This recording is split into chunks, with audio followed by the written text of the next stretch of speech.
ఓం yeah దేవీ సర్వభూతేషు శక్తిరూపేణ సంస్థితా నమస్తస్యై నమస్తస్యై నమస్తస్యై నమో నమః.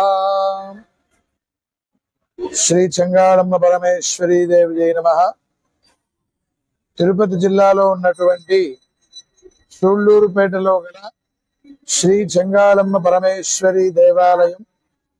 శ్రీ చెంగాళమ్మ పరమేశ్వరీ దేవి ఎంతో మహిమాన్వితమైనటువంటి తల్లి, తలుపులు లేనటువంటి తల్లి, పిలిస్తే పలికే దైవముగా ఉండేటువంటి తల్లి, ఎల్లవేళల రాత్రి పగలు ఎప్పుడొచ్చినా కూడా మనకి దర్శన భాగ్యాన్ని ఇచ్చేటువంటి తల్లి శ్రీ చెంగాళమ్మ పరమేశ్వరీ దేవి.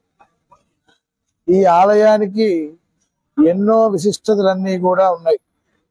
ముఖ్యంగా ఇక్కడ అమ్మవారు దక్షిణ ముఖంగా ఉండడం, రాత్రి పగలు ఎల్లవేళలా దర్శన భాగ్యాన్ని ఇవ్వడం, అంతేకాకుండా శాస్త్రంలో చెప్పినటువంటి విధముగా దక్షిణ కాళీ ఆరాధన చేస్తే మనం కోరుకున్నటువంటి కోరికలన్నీ కూడా శీఘ్రంగా సిద్ధిస్తాయి అని మనకి కాళీ ఆరాధన చెబుతూ ఉంది. మరి అలాంటి మహిమాన్వితమైనటువంటి చెంగాళమ్మ పరమేశ్వరి యొక్క ఉద్భవించినటువంటి విధానం, ఈ యొక్క విషయాలన్నీ కూడా మనం తెలుసుకుందాం. ఇప్పుడు శ్రీ చెంగాళమ్మ పరమేశ్వరి దేవాలయానికి దక్షిణ భాగాన కాళంగి నది అనేటువంటి నది ఉన్నది. పూర్వం ఆ నదిలో ఎక్కువగా సుడిగుండాలన్నీ కూడా ఎక్కువగా వస్తూ ఉండేవి.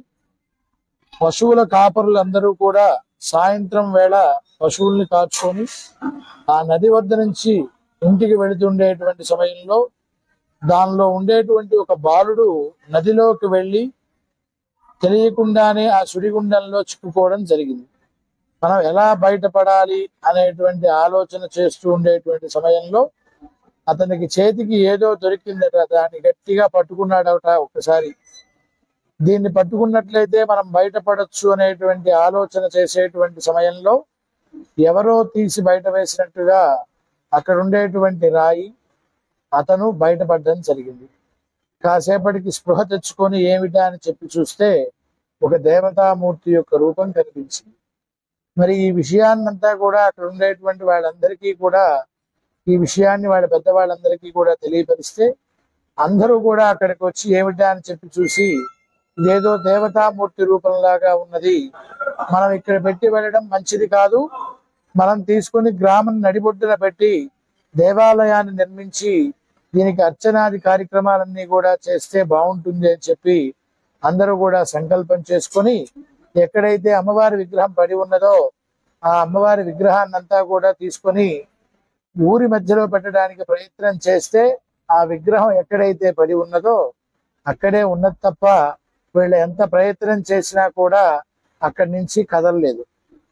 మరి వాళ్ళందరూ కూడా చాలా ప్రయత్నం చేసి సాయంకాలం సూర్యాస్తమయం అయిపోతూ ఉన్నది కదా, మరలా రేపు ఉదయం సూర్యోదయమైనటువంటి వెంటనే మరలా మనం ఈ ప్రయత్నం చేద్దామని చెప్పి అందరూ కూడా వారి వారి గృహాలందరికీ కూడా వెళ్ళి తర్వాత ఉదయం సూర్యోదయమైనటువంటి వెంటనే మరలా వచ్చి ప్రయత్నం చేద్దామని చెప్పి చూసేటప్పటికీ అమ్మవారు ఎక్కడైతే ఉన్నదో అక్కడే దక్షిణ ముఖంగా ఉండడం గమనించారు.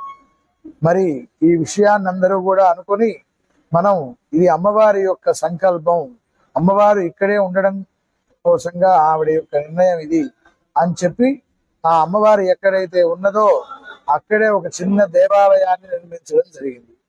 మరి దేవాలయాన్ని నిర్మించిన తర్వాత ఆ గర్భాలయానికి ద్వారాలు తలుపులు పెట్టాలి అని చెప్పనేటువంటి భావనతో తలుపులు చేయించి అమ్మవారికి తలుపులు పెట్టడానికి సంకల్పం చేసుకొని తీసుకొని రావడం జరిగింది. అమ్మవారు గ్రామ పెద్దకి స్వప్నంలో సాక్షాత్కరించి నా దేవాలయానికి తలుపులు పెట్టవాకండి, భక్తులు నన్ను ఎళ్లవేళలా దర్శనం చేసుకునేటువంటి విధముగా ఉండాలి అని చెప్పి అమ్మవారు చెప్పడం జరిగింది. మరి ఇంత పెద్ద దేవాలయాన్ని కట్టి మనం తలుపులు పెట్టకపోతే ఎలాగా, ఇది ఎవరో కావాలని చేసినటువంటి పని, మనం తలుపులు పెట్టాల్సిందే దేవాలయానికి అని చెప్పి మరలా ప్రయత్నం చేశారట. ఆ ప్రయత్నం చేసేటప్పటికీ ఆ తలుపులు పెట్టాలని చెప్పి తీసుకొచ్చినటువంటి చెక్కలలో చిన్న చిన్న వృక్షాలు వచ్చినట్టుగా, చెట్లు మొలకలు వచ్చినట్టుగా అమ్మవారు చేయడం జరిగింది. మరి ఇది నిజంగానే అమ్మవారు చెప్పినటువంటి విషయం. మనం దీన్ని ఈ దేవాలయానికి తలుపులు పెట్టకూడదు అని చెప్పి ఆ దేవాలయానికి, అమ్మవారి యొక్క దేవాలయానికి గర్భాలయానికి వెనక భాగాన్న దాన్ని అక్కడ ఉంచేసి వెళ్ళడం జరిగింది. ఇదంతా కూడా మనకి చరిత్ర ప్రకారంగా, ఇక్కడ ఉండేటువంటి ఆధారాల ప్రకారంగా 600 సంవత్సరాల క్రితం, సుమారుగా 600 సంవత్సరాల క్రితం ఇది మనకి జరిగిందని మనకి ఇక్కడ చరిత్ర అంతా కూడా చెబుతుంది. ఇప్పటికీ కూడా ఆ యొక్క వంశపారంపర్యంగా చేసుకునేటువంటి అర్చకులందరూ కూడా ఇక్కడ ఉన్నారు, తరతరాలుగా చేస్తూ ఉండేటువంటి వారు.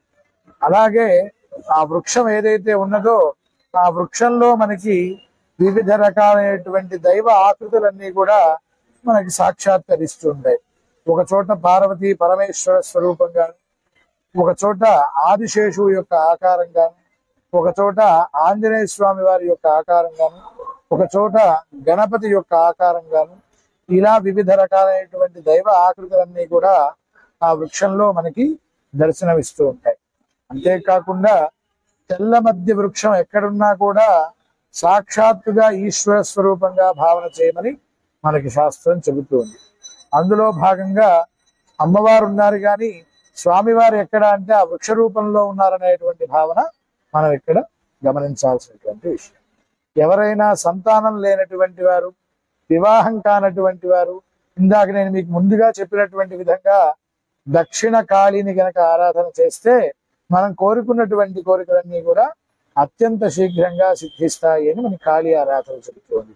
మరి ఇక్కడ అమ్మవారైతేనేమి, స్వామివారైతేనేమి, ఎవరైనా కోరుకున్నటువంటి కోరికలు సంతాన విషయంలో, వివాహ విషయంలో, ఇలాంటి విషయాలలో అందరూ కూడా ఇక్కడ అమ్మవారికి నమస్కారం చేసుకుని ప్రార్థన చేసి ఆ వృక్షం చుట్టూ కూడా ప్రదక్షిణ చేసి వివాహం కోసంగా ఒక పసుపు కొమ్ము, పసుపు దారాన్ని కట్టడం, అలాగే సంతానం కోసం ఒక ఊయల లాంటిది చీరలో ఒక రాయిని పెట్టి అలా వాళ్ళ మొక్కుబడులన్నీ కూడా ప్రదక్షిణాలు 9 ప్రదక్షిణాలన్నీ కూడా చేసి ఆ వృక్షానికి కట్టి ఈ రోజుకి మనకు వచ్చేటువంటి భక్తులందరూ కూడా వారు కోరుకున్నటువంటి కోరికలన్నీ కూడా సిద్ధించి అమ్మవారికి మనం చెప్పినటువంటి సంకల్పం ఏదైతే నెరవేర్చిందో మరలా మొక్కుబడులన్నీ కూడా తీర్చుకోవాలనేటువంటి భావనతో ఇప్పుడు వచ్చేటువంటి భక్తులందరూ కూడా వారు కోరుకున్నటువంటి కోరికలన్నీ కూడా అత్యంత శీఘ్రంగా సిద్ధింపజేసింది అమ్మవారు.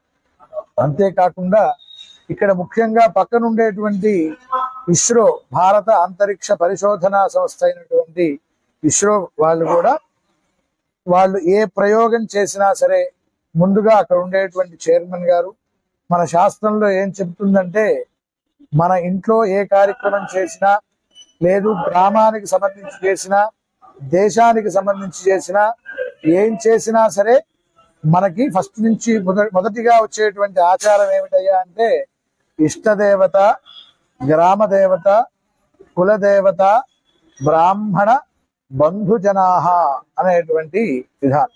అంటే ఏ కార్యక్రమం చేసినా ముందుగా ఇష్టదైవాన్ని ప్రార్థన చేయడం, అలాగే గ్రామదేవతని ప్రార్థన చేయడం, కులదేవత అనేటువంటి దాన్ని మనం ప్రార్థన చేసి ఏ పనైనా చేయడం కూడా మన ఇంట్లో వచ్చేటువంటి ఆచారం. అలాగే వారు కూడా ఇక్కడ ఉండేటువంటి గ్రామదేవత అయినటువంటి ఈ యొక్క అమ్మవారిని దక్షిణ కాళి అని మనం పిలుచుకునేటువంటి శ్రీ చెంగాళమ్మ పరమేశ్వరి దేవి దగ్గరికి వచ్చి ముందుగా ఆ యొక్క ప్రయోగాన్ని దిగ్విజయంగా ముందుకు వెళ్ళాలి అనేటువంటి భావంతో ఇక్కడ అమ్మవారి యొక్క ఆశీస్సులు తీసుకొని ప్రయోగం చేయడం కూడా జరుగుతూ ఉన్నది.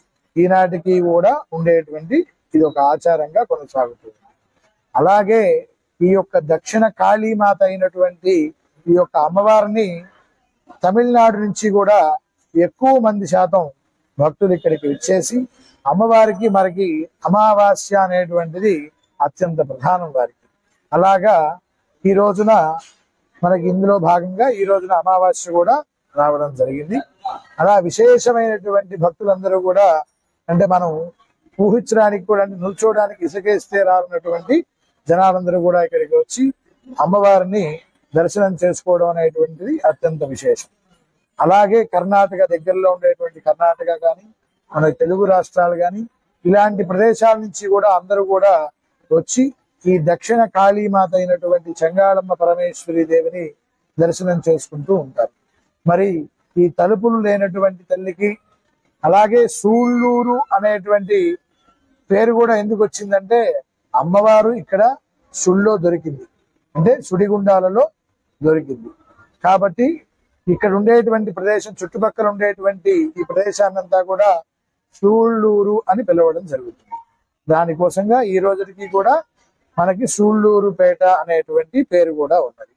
అంతేకాకుండా అమ్మవారు సుడిలో దొరికింది కాబట్టి ఇక్కడ అమ్మవారికి 5 సంవత్సరాలకు ఒకసారి తిరునాళ్ల మహోత్సవం అని 7 రోజుల పాటు చేయడం జరుగుతుంది. అందులో భాగంగా అమ్మవారికి 3 రోజుల పాటు సుళ్ళుత్సవం అనేటువంటిది కూడా ఇక్కడ చేయడం ఈ యొక్క దేవాలయం ఆచార వ్యవహారాల్లో ఒకటి.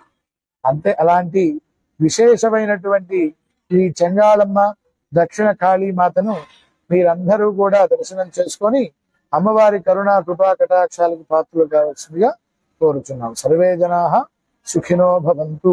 ఓం శాంతి శాంతి శాంతి. నా పేరు ఇక్కడ అర్చకులుగా ఉన్నాను, ముళ్ళపూడి హరిహర కుమార్ శర్మ.